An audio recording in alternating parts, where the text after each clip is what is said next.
The Oldowan. The Oldowan was defined on the basis of the archaeological material from Olduvai Gorge Beds 1 and 2, dated between 1.9 and 1.7 million years ago, or MYA, although the earliest age for the Oldowan has now been pushed back to approximately 2.5 MYA, and a small assemblage of artifacts has been found in a context dated to 3.3 million years. The question of which hominin made the Oldowan tools is not yet resolved, and it is an interesting debate and inquiry in archaeology. Paranthropus, Homo habilis, and Homo erectus all lived during the time Oldowan tools were manufactured. Fossils of all these hominins are found either on or near Oldowan archaeological sites. If you take a look at the overarching title picture in the last reading, you'll see the Olduvai Gorge. Oldowan tools have been described as a least effort solution to creating sharp-edged tools. The basic distinction between Oldowan tools is that they are either flakes or cores. Flakes are slivers of rock that have been struck off of a stone. Cores, however, are the pieces off which flakes have been struck. The characteristic tool of the Oldowan is the chopper. It is the tool shown being used to smash a bone. To manufacture a chopper, one begins with a rounded stone and then strikes a series of flakes off on one edge of the stone. The process can be continued by flipping the stone over and then striking a series of flakes off the same edge on the other side of the stone. When Mary Leakey, the wife of Louis Leakey, began working at Olduvai Gorge, she identified choppers as tools and imagined them as being useful for butchering animals. However, when archaeologists began making Oldowan tools and using them to butcher carcasses, they then found that choppers were not very useful for this task. These experiments demonstrated that it was the sharp-edged flakes that were most useful, and as a result it has been argued that the actual desired product was the flake, and that the chopper was simply waste from manufacture. As an alternative, both flakes and choppers were used. The choppers might have been useful for working wood or breaking bones to get at marrow, while the flakes were probably used for butchery. Unfortunately, we have no preserved wood from Oldowan sites. Again, now we'll go to the Acheulian.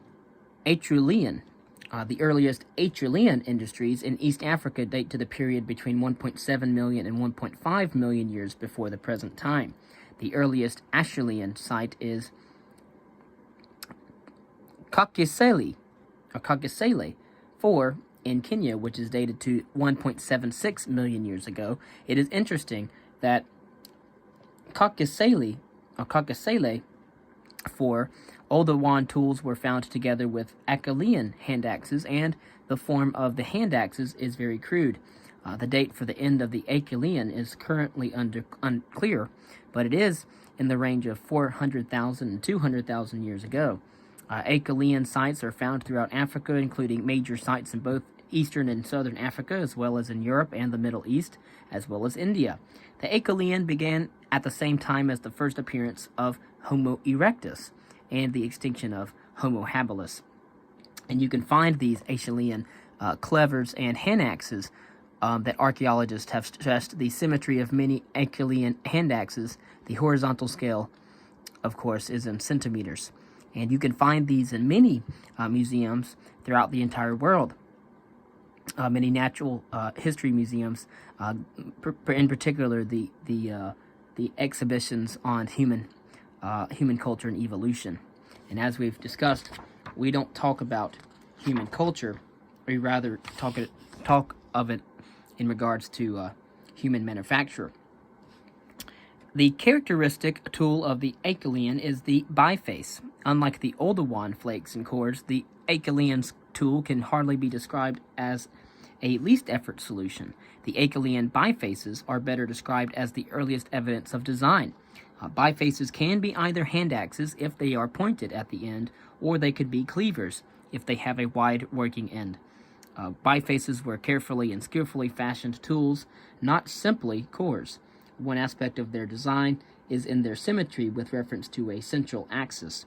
The actual function of bifaces has remained an enigma, and clearly they were highly effective tools if hominids continued to use them for over 1 million years. The hand axe is perfect for the most successful tool that humans have ever invented, but what was it used for? Recently, an archaeologist studied botanical remains known as phytoliths on hand axes from the site of Pinenge, Tanzania.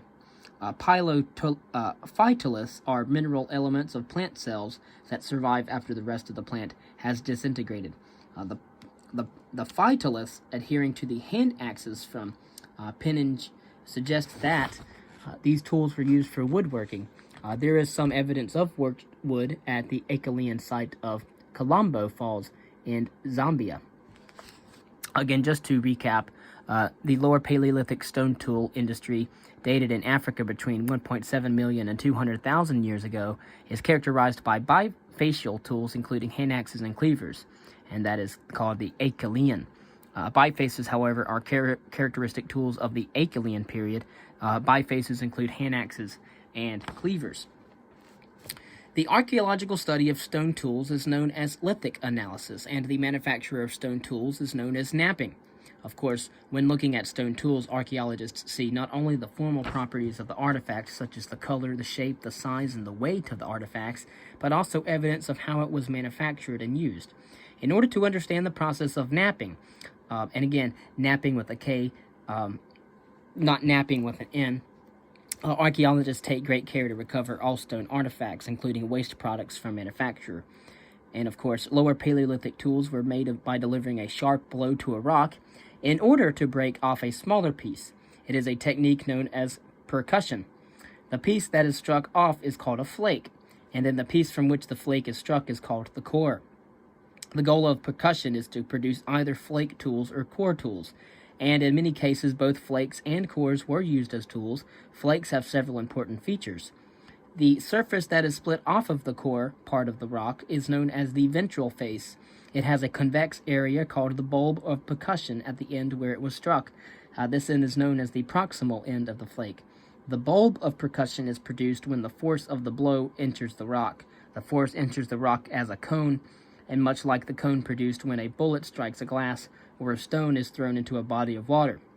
The force from the blow ripples out from this initial cone, eventually splitting the flake from the core. Percussion techniques can be classified on the basis of the way that the blow is delivered. In direct percussion, it is delivered directly to the core. In hard hammer direct percussion, a rock is used as a hammer. In soft hammer direct percussion, either an antler or a piece of hardwood is used. Using a soft hammer allows the napper to produce thin flakes with a less pronounced bulb of percussion. Indirect percussion involves the use of an intermediary device known as a punch between the hammer and the core. The advantage of indirect percussion is that the precise placement of the blow can be controlled.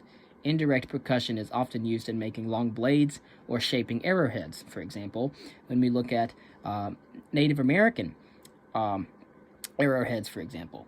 Pressure techniques follow the same principles as percussion, except that the force is applied by pressure rather than a blow. In practice, the napper presses the tip of an antler, or in some cases a copper tip, against the edge of a tool in order to push off a flake. Pressure techniques involve the exertion of a great deal of force by the napper, and usually the entire upper body is involved in the act. Pressure techniques are normally used in the very fine shaping of tools, and because no blow is involved, the bulb of percussion is extremely diffuse, and very thin flakes can be removed. In some cases, a flake would simply be used as struck. In other cases, however, a core or a flake was carefully modified in order to create a desired shape or an edge. The careful secondary shaping of a core or flake is known as a retouch. So it is critical that the napper has control of the way that the rock fractures. Many rocks are not suitable for these techniques because they either fracture along cleavage planes in the rock or they crumble when they are struck. And so the stone tools used by nappers are brittle and fine-grained and do not have internal features that determine the direction in which they break. A wide variety of rocks, including flint, basalt, and obsidian, fit these criteria and can be used to make stone tools. And so a lot of the tools that we find are that of flint, basalt, and obsidian. Cores and flakes bear traces of the manufacture process, such as retouch and the bulb of percussion. And so you can have a core, you can have a flake with a retouch on the edge, and then the bulb of percussion on the flake ventral surface. And so that's a little bit on stone tools. On the origin of stone tool use, tool is often considered a trait that separates humans from animals, although research by ethologists, which are scientists who study animal behavior, cast doubt on tool use as a uniquely human behavior. Nonetheless, the development of stone tool technology marks an important point in human evolution. Stone tools, dating to 2.4 million years ago, are the earliest known archaeological artifacts. Indeed, research suggests and indicates that the manufacture of these early stone tools about 2.5 million years ago was a more complex process than has been previously imagined. Of course, we see chimpanzees in the Thai forest, Ivory Coast, using a hammer to crack nuts. And so chimps will use rocks for circumstantial use. They will use them to crack things, to break things, to hit things, but they do not actually chip at them. We do know that the Australopithecus did make stone tools, and therefore that puts the genus Homo as not being as, what one would say, unique in regards to tool making. Tool use by animals. Of course, Thai forest, I do want to briefly mention, is a location where chimpanzees do use stone hammers and anvils to break open hard nuts. The tools are not manufactured, but they are used as they are found. Most evidence for tool use and manufacture comes from studies of chimps and other great apes. However, surprising evidence for tool manufacture by birds has also emerged in a study of crows on New Caledonia, which is a string of islands approximately 900 miles south-northeast of Australia. While observing the behavior of New Caledonian crows, Gavin Hunt noticed that the birds were carrying objects in their beaks and then using the objects to extract insects from trees. There is also evidence for tool use in some dolphin populations, as they are apex predators as well. Dolphins in Shark Bay, Australia, use sponges that they wear on their beaks to scour the seafloor for prey. And not all dolphins, however, use sponges, and there is evidence that this is learned behavior that takes place within social cliques. And Jane Goodall was, in fact, among the first to document tool use by chimps in the wild. The chimpanzee group she studied at Gombe in Tanzania used twigs, bark, or grass to fish termites and ants out of mounds. In subsequent years, however, tool use was discovered in a number of distinct groups of chimps. Perhaps the most dramatic of these discoveries comes from the studies of the chimpanzees in the Thai forest, Ivory Coast. The Thai forest chimpanzees use stone hammers and anvils to break open hard nuts. The tools are not manufactured, but rather are used as they are found, and therefore they are circumstantial. However, the use of these tools is a skilled activity that young chimps acquire by observing their mothers over a period of years.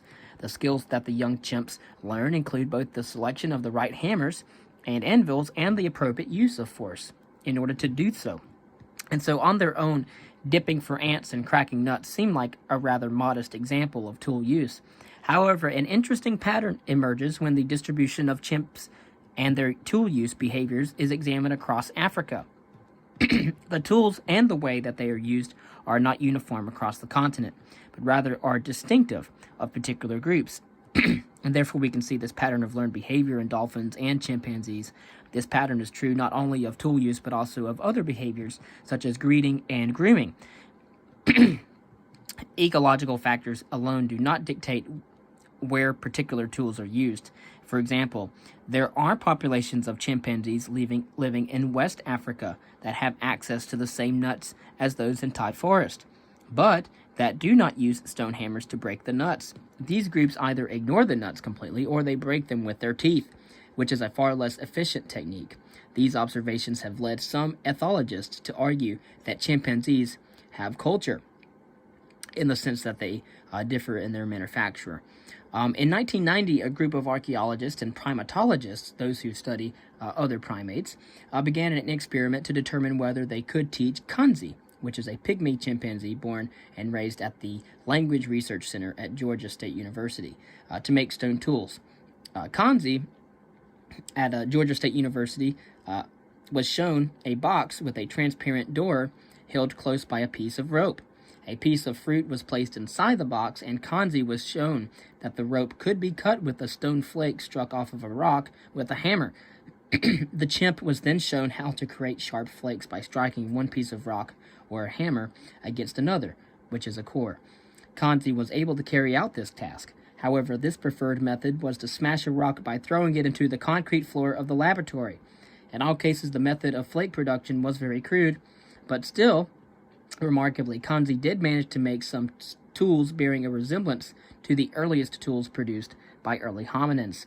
Kanji's skill at breaking rocks seems to indicate that the ability of chimpanzees to manufacture tools is at best quite limited. However, this test might actually have more to do with the qualities of the human hand than with any abstract conceptual abilities of the animal.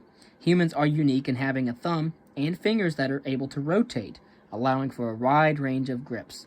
Chimpanzee hands, however, like all ape hands, are largely limited to folding their fingers over objects or gripping small objects between the thumb and the index finger.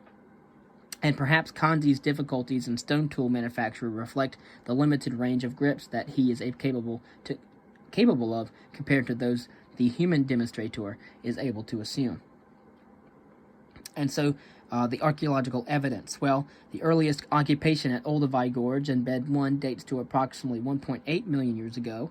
On this basis of discoveries made at Hadar and Lomekwi 3, it is now clear that the stone tool manufacture stretches back in far earlier times. The Hadar region, located in the East African Rift Valley in Ethiopia, has produced some of the most important fossils of Australopithecines, including Lucy. In the early 1990s, two teams discovered stone tools at sites in the Hadar in levels that date to approximately 2.5 million years ago. At the site of Lomekwi 3, Kenya, a small assemblage of tools has been found in a context dated to 3.2 million years ago, and currently Lomekwi 3 is the only site with evidence of tool manufacture from such an early period.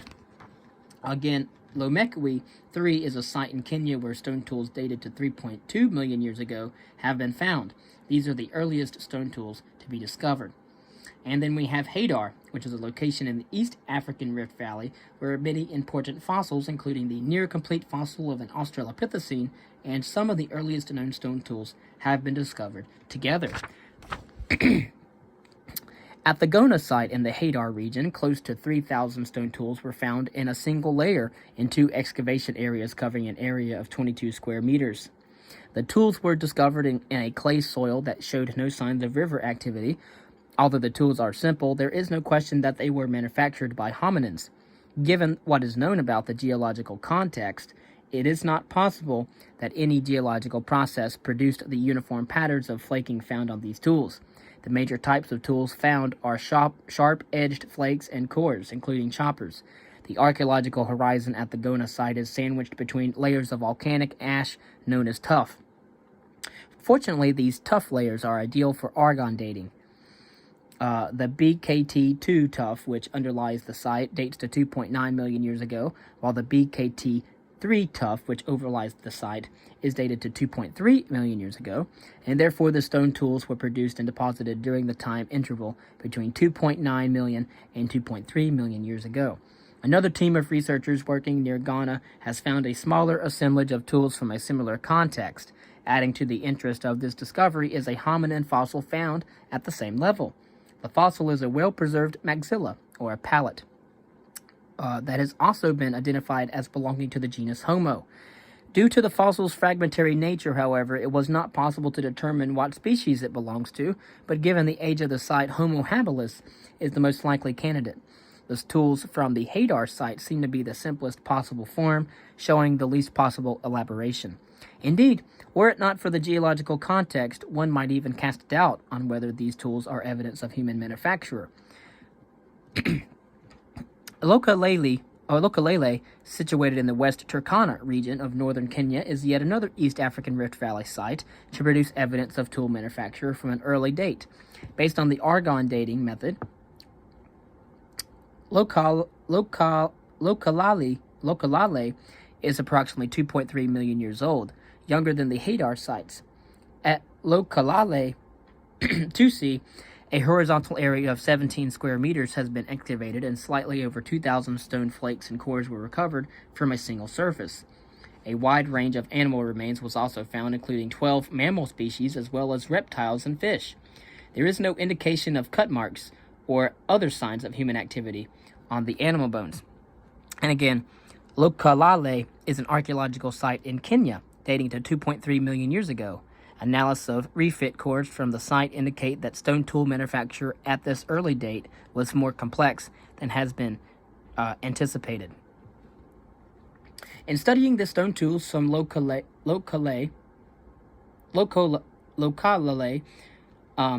Helene Rock and her colleagues focused on trying to understand the process through which the tools were manufactured. By carefully fitting the flakes back onto the cores from which they were struck, the researchers showed that the simple tools at Lokalale were produced through a fairly elaborate process. The cores included not only coarse-grained cobbles from which only 2 or 3 flakes had been removed, but also more fine-grained cobbles and pebbles from which up to 30 flakes had been removed. The analysis of how the flakes were removed in these lengthy sequences demonstrates that the knapping was not random and haphazard, but rather followed a clear and consistent strategy. The complexity of tool manufacture at Lokalale demonstrates that the first stone tools were not the simplest of all possible, only a step removed from the hammers used by the chimpanzees in the Thai forest, or similar to the flakes produced by Kanzi, the chimpanzee. Some of the first tools manufactured by hominins thus involved a sequence of manufacture that was more complex than any process known from studies of animal behavior. And so in the next section, we'll go over hunting and sharing food. We'll go over the debate about hunting and the early hominins. Then we'll move on over from hunting. We'll talk about living sites and where these hominins lived. We'll also talk about fire, the finding of fire, the domestication of fire, when they think that we've started to use fire, and we'll talk about the expansion of the hominin world. We'll talk about dispersal events, and then we'll go on to talk about symbolic use, symbolic behavior in East Asia and elsewhere in Africa.